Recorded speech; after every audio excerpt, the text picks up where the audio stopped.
Main stream.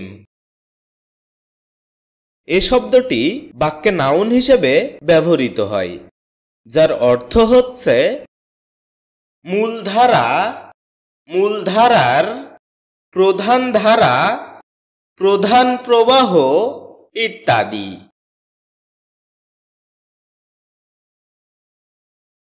এ শব্দের আবিধানিক সংজ্ঞা হল এমন কতগুলো ধারণা, মনোভাব বা কার্যকলাপ যা সমাজে স্বাভাবিক বা প্রচলিত।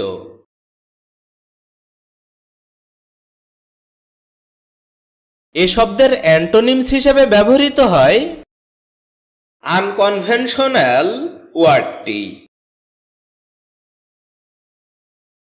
এ শব্দের এক্সাম্পল হিসেবে আমরা বলতে পারি this is our main stream education system.